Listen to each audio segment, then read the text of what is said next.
नमस्कार, बहुत स्वागत है आपका INS 24/7 पर। मैं हूं साधना पांडे। आप देख रहे हैं mid day agenda. Mid day agenda में आज हम बात करने वाले हैं मध्य प्रदेश में अब 24 घंटे तक होने वाले कारोबार की, क्योंकि आज का विषय है 24/7 कारोबार। MP कितना तैयार। एक नया आदेश पारित हुआ है और इस पर अब कितना क्रियान्वयन हो पाएगा, धरातल पर ये कितना सही साबित होगा, क्या चुनौतियां आगे होंगी, इस पर आज हम बात करने वाले हैं। चलिए शुरुआत करते हैं मिड डे एजेंडा की।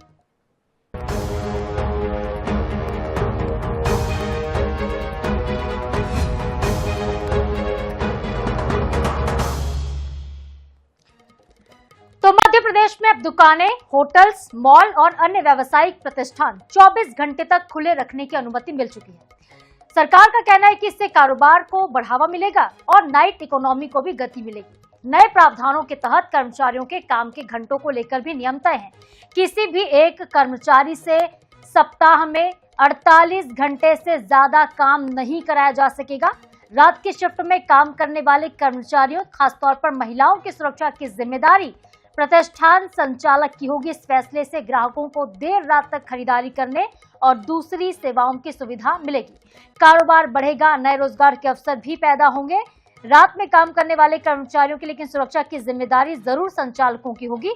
कुछ सवाल भी इसको लेकर है। छोटे दुकानदारों पर प्रतिस्पर्धा का दबाव बढ़ जाएगा। कर्मचारियों से नियमों के विपरीत ज्यादा काम कराने और रात में सुरक्षा व्यवस्था को लेकर भी सवाल उठ रहे हैं। अब सरकार के सामने सबसे बड़ी चुनौती है इन नियमों का प्रभावी पालन सुनिश्चित करना। तो 24/7 कारोबार से कई जो चुनौतियां हैं वो दिख रही हैं। खरीदारी सेवाओं को तो सुविधा मिलेगी, ग्राहकों को अच्छी खासी सुविधा मिलेगी कि रात के वक्त भी बाजार जा सकते हैं। छोटे कारोबारियों के सामने लेकिन प्रतिस्पर्धा की बड़ी चुनौती हो जाएगी, क्योंकि बड़े दुकान प्रतिष्ठान अगर खुलेंगे तो छोटे दुकानों पर प्रभाव पड़ेगा।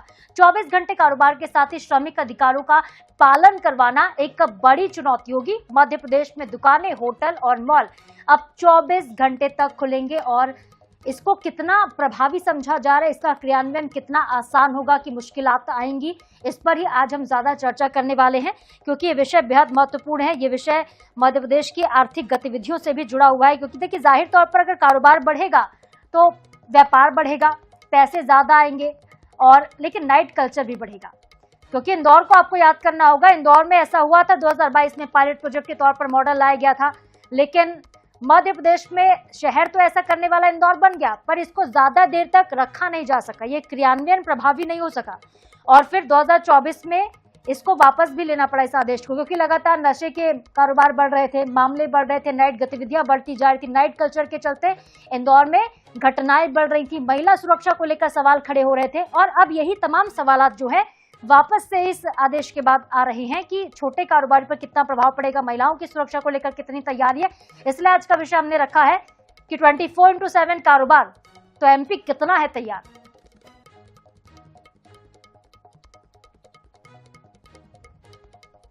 और चलिए इस पर ज्यादा बातचीत के लिए हमारे साथ 3 खास मेहमान जुड़ रहे हैं, उनका इंट्रोडक्शन आपसे करवा देते हैं। हमारे साथ फिलहाल 2 लोग ही जुड़े हुए हैं। हमारे साथ है समर सिंह, जो कि प्रवक्ता हैं तेज तर्रार कांग्रेस पार्टी की। सर, बहुत स्वागत है आपका INS 24/7 पर। हमारे साथ है राजा सराफ जी, जो कि प्रदेश अध्यक्ष हैं सराफा एसोसिएशन मध्य प्रदेश के। सर, आपका भी बहुत स्वागत है।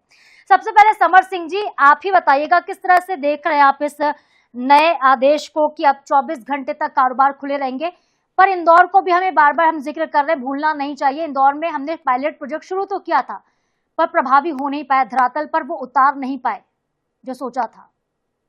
जी देखिए, पहली बात तो यह है कि विश्व के कई देशों के अंदर इस प्रकार के बाजार होते हैं जो 24 घंटे चलते हैं और इससे बेशक इकोनॉमी को बहुत बड़ी ग्रोथ मिलती है, एक बूस्टअप मिलता है, खरीदारों को सहूलियत होती है, लोगों को रोजगार दुगना हो जाता है।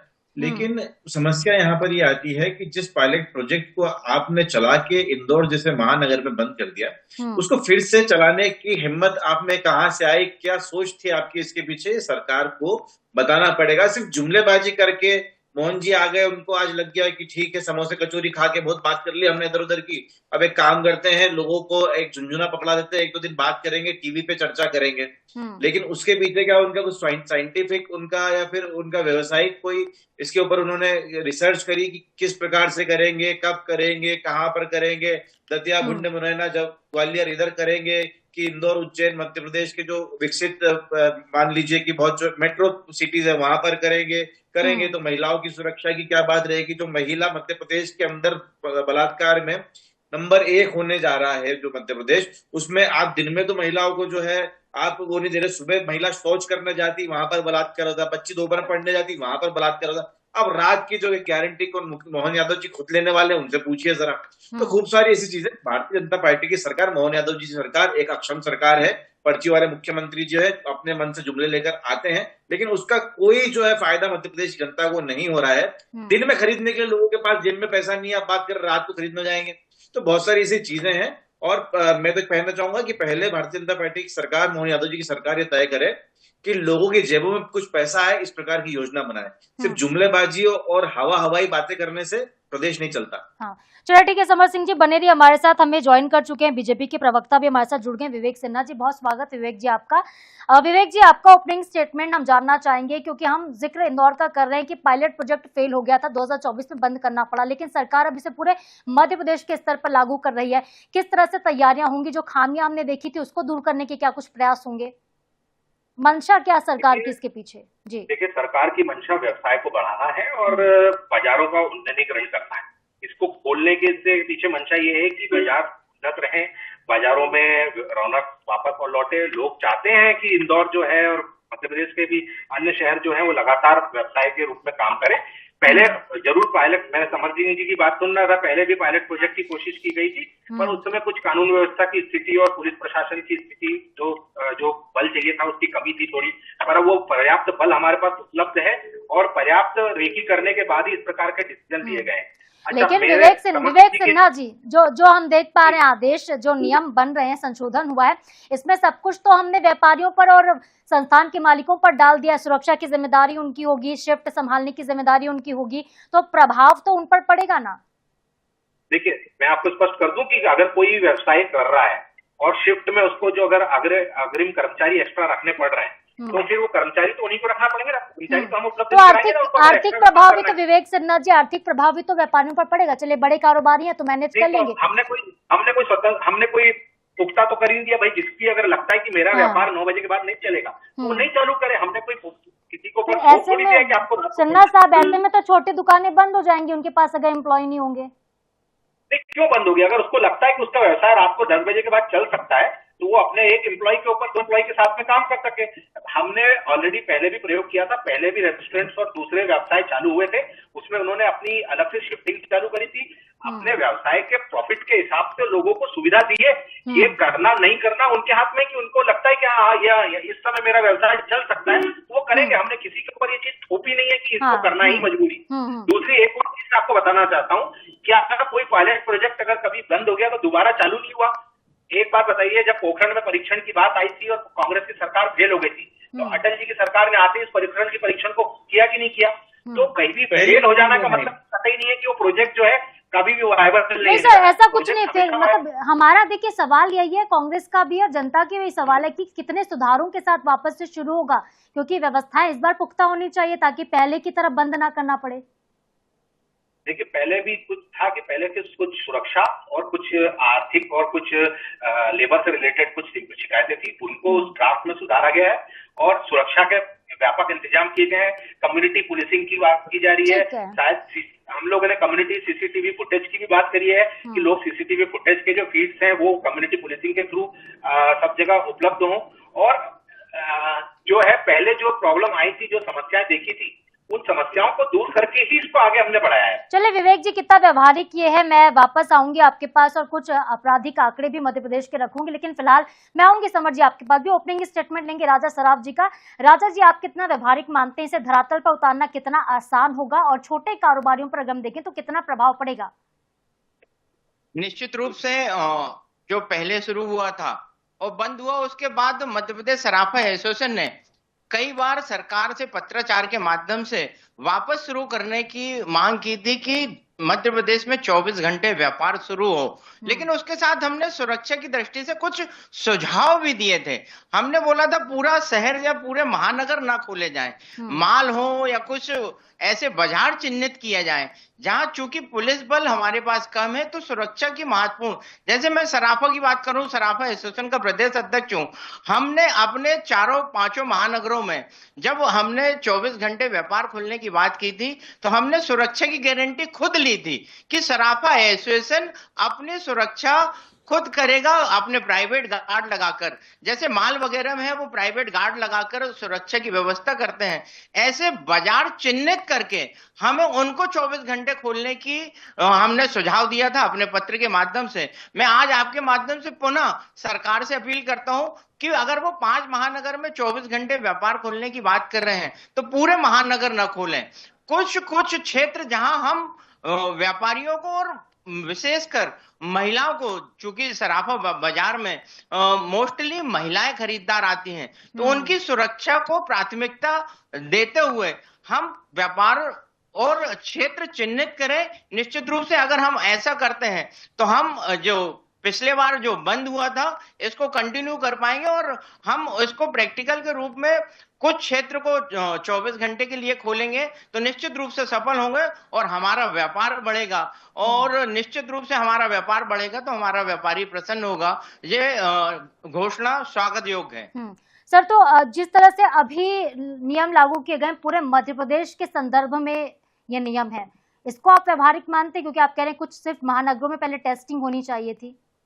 वो व्यवहारिक नहीं है। वो हमने पहले भी बोला, अपने पत्र के माध्यम से भी बोला कि ऐसा प्रोजेक्ट चालू होना चाहिए, लेकिन पूरे शहर में करेंगे। हम सबको मालूम है, विवेक जी बैठे हैं, कांग्रेस के प्रवक्ता बैठे हैं, कि पुलिस बल हमारे पास कम है, लेकिन अगर हम जिन क्षेत्रों में अगर सीमित क्षेत्रों में करेंगे, चारों महानगरों के अपन सीमित क्षेत्रों में करेंगे और उसको उन क्षेत्रों में जब सफल हो जाए उसके बाद अगर हमारे पास बल और व्यवस्था होगी तो हम बढ़ाएंगे तो निश्चित रूप से हम सफल होंगे। हाँ, राजा जी, इंदौर तो एक अच्छा महानगर है, हम उसे मिनी मुंबई भी कहते हैं मध्य प्रदेश का।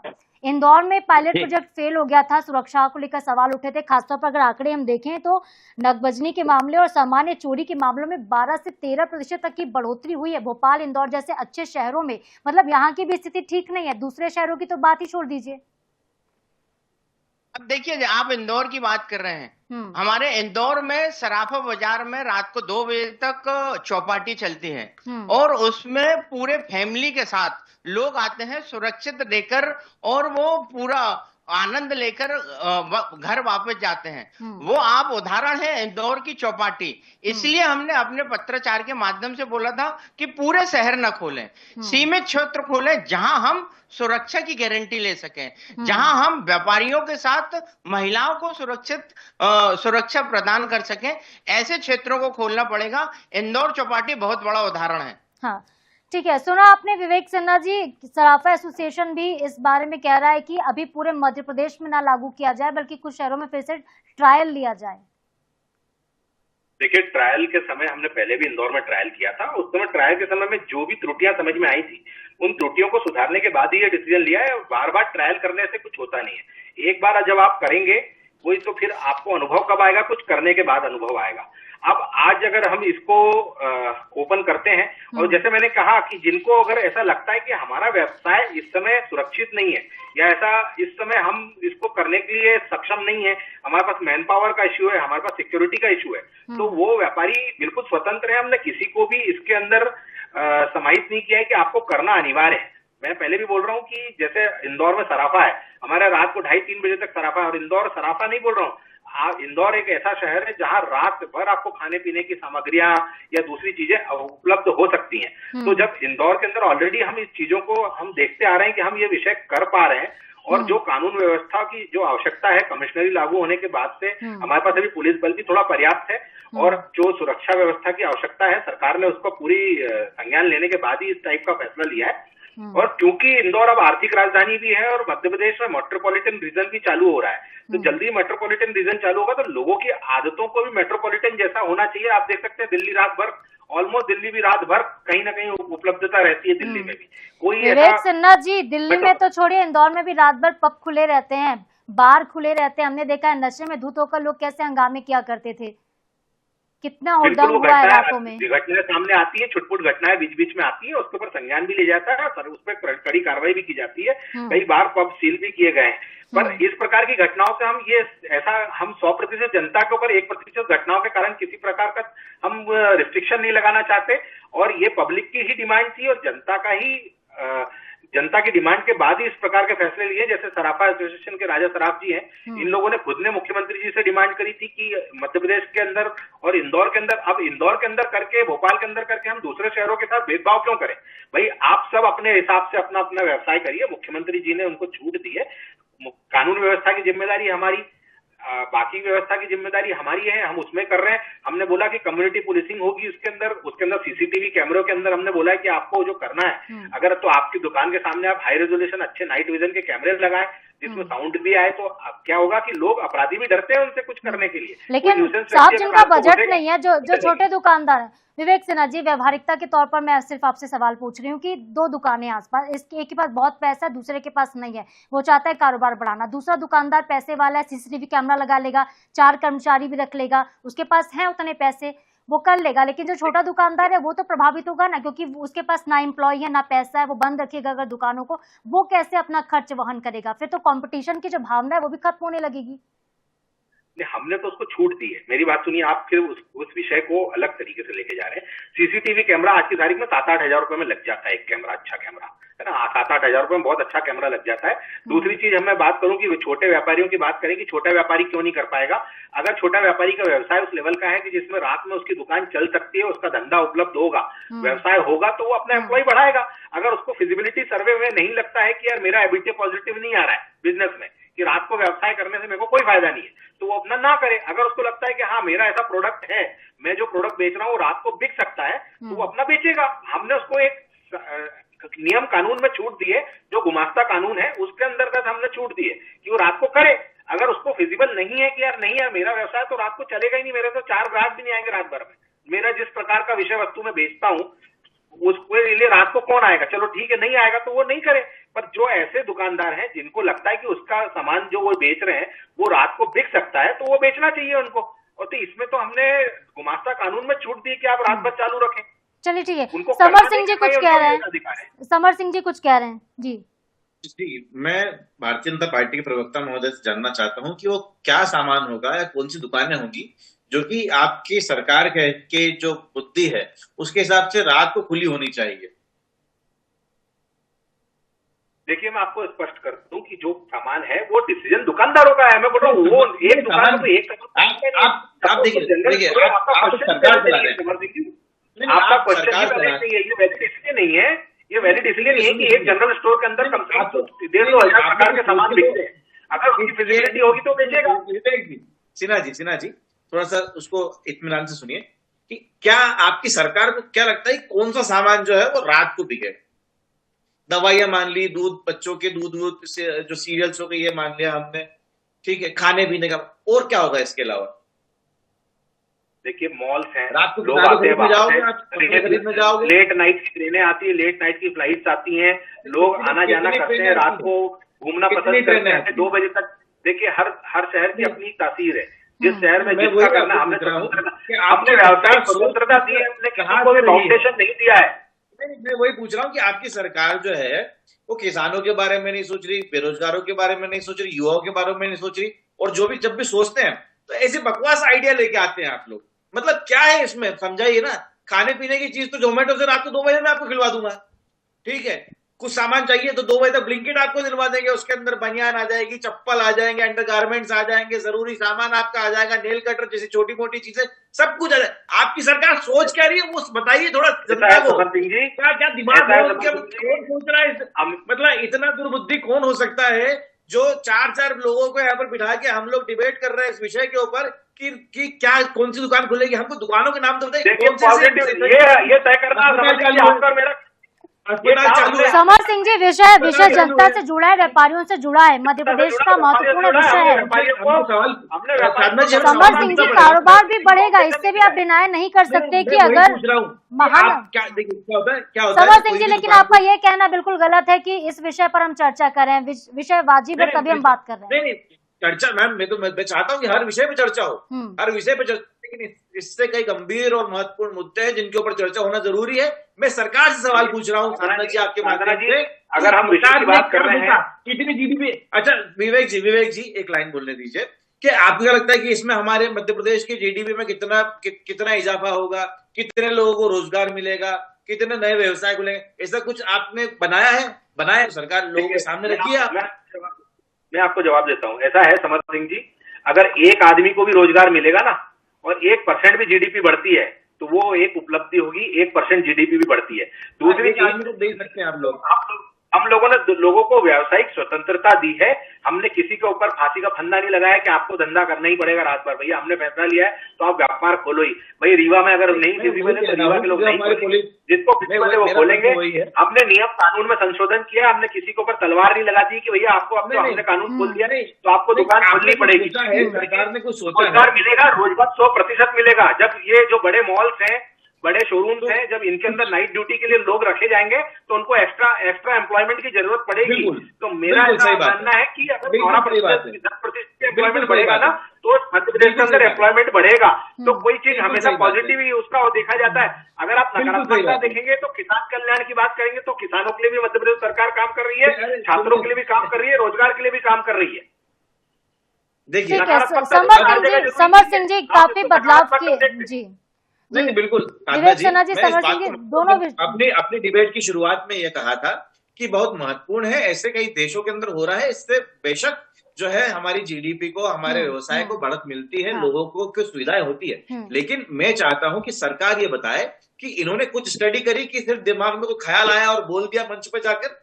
आपको बताना पड़ेगा कितनी जीडीपी में ग्रोथ होगी, कितने लोगों को रोजगार मिलेगा, उसके ऊपर सरकार पे कितना बोझ। विवेक जी आपकी बारी हो गई, मुझे बोलने का मौका दीजिए कृपया करके कि जो पुलिस सिस्टम है उस पर कितना लोड पड़ेगा, ठीक है, जो हमारे बिजली कर्मचारी उन पे कितना लोड पड़ेगा, जो हमारे सफाई कर्मचारी हैं उन पे कितना लोड। तो हम जैसे मान के चलिए कि अगर हम रात को दुकानें खुल रहे हैं, एक दुकान खुलेगी या 100 दुकान खुलेगी, पुलिस को उतनी पेट्रोलिंग एक्स्ट्रा करनी है, उतने सफाई कर्मचारी हमको अधिक चाहिए, उतने बिजली कर्मचारी हमें अधिक चाहिए, उतनी हमको जो इसेंशियल सर्विसेज हमारी है, पानी और अन्य जो चीजें हैं उसके लिए चाहिए, सुरक्षा के लिए बात मैंने पहले बताई थी।